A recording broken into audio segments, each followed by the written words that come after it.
Welcome back to the 365-Day Bible Challenge, Day 132, Judges chapter 20. Then all Israel from Dan to Beersheba and from the land of Gilead came together as one and assembled before the Lord in Mizpah. The leaders of all the people of the tribes of Israel took their places in the assembly of God's people, 400,000 men armed with swords. The Benjamites heard that the Israelites had gone up to Mizpah. Then the Israelites said, "Tell us how this awful thing happened." So the Levite, the husband of the murdered woman, said, "I and my concubine came to Gibeah in Benjamin to spend the night. During the night, the men of Gibeah came after me and surrounded the house, intending to kill me. They raped my concubine, and she died. I took my concubine, cut her into pieces, and sent one piece to each region of Israel's inheritance, because they committed this lewd and outrageous act in Israel. Now all you Israelites, speak up and tell me, what have you decided to do?" All the men rose up together as one, saying, "None of us will go home. No, not one of us will return to his house. But now this is what we'll do to Gibeah. We'll go up against it in the order decided by casting lots. We'll take 10 men out of every 100 from all the tribes of Israel, and 100 from 1,000, and 1,000 from 10,000 to get provisions for the army. Then, when the army arrives at Gibeah and Benjamin, it can give them what they deserve for this outrageous act done in Israel." So all the Israelites got together and united as one against the city. The tribes of Israel sent messengers throughout the tribe of Benjamin, saying, "What about this awful crime that was committed among you?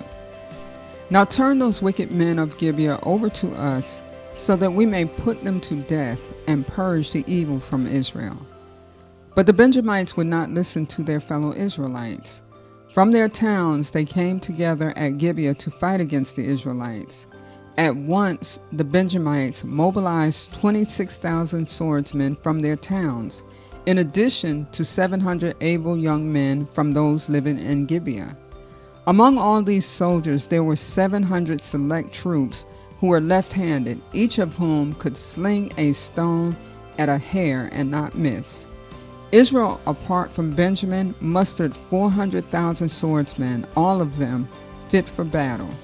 The Israelites went up to Bethel and inquired of God. They said, "Who of us is to go up first to fight against the Benjamites?" The Lord replied, "Judah shall go first." The next morning the Israelites got up and pitched camp near Gibeah. The Israelites went out to fight the Benjamites and took up battle positions against them at Gibeah. The Benjamites came out of Gibeah and cut down 22,000 Israelites on the battlefield that day. But the Israelites encouraged one another and again took up their positions where they had stationed themselves the first day. The Israelites went up and wept before the Lord until evening, and they inquired of the Lord. They said, "Shall we go up again to fight against the Benjamites, our fellow Israelites?" The Lord answered, "Go up against them." Then the Israelites drew near to Benjamin the second day. This time, when the Benjamites came out from Gibeah to oppose them, they cut down another 18,000 Israelites, all of them armed with swords. Then all the Israelites, the whole army, went up to Bethel, and there they sat weeping before the Lord. They fasted that day until evening and presented burnt offerings and fellowship offerings to the Lord. And the Israelites inquired of the Lord. In those days the ark of the covenant of God was there, with Phinehas son of Eleazar, the son of Aaron, ministering before it. They asked, "Shall we go up again to fight against the Benjamites, our fellow Israelites, or not?" The Lord responded, "Go, for tomorrow I will give them into your hands." Then Israel set an ambush around Gibeah. They went up against the Benjamites on the third day and took up positions against Gibeah as they had done before. The Benjamites came out to meet them and were drawn away from the city. They began to inflict casualties on the Israelites as before. so that about 30 men fell in the open field and on the roads, the one leading to Bethel and the other to Gibeah. While the Benjamites were saying, "We are defeating them as before," the Israelites were saying, "Let's retreat and draw them away from the city to the roads." All the men of Israel moved from their places and took up positions at Baal Tamar, and the Israelite ambush charged out of its place on the west of Gibeah.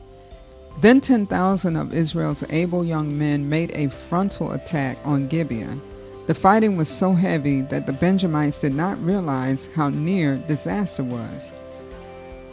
The Lord defeated Benjamin before Israel, and on that day the Israelites struck down 25,100 Benjamites, all armed with swords. Then the Benjamites saw that they were beaten. Now the men of Israel had given way before Benjamin, because they relied on the ambush they had set near Gibeah. Those who had been in ambush made a sudden dash into Gibeah, spread out, and put the whole city to the sword. The Israelites had arranged with the ambush that they should send up a great cloud of smoke from the city, and then the Israelites would counterattack.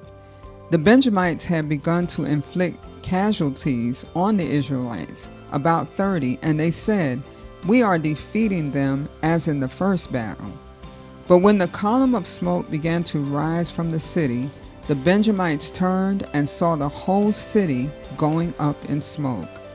Then the Israelites counterattacked, and the Benjamites were terrified because they realized that disaster had come on them. So they fled before the Israelites in the direction of the wilderness, but they could not escape the battle.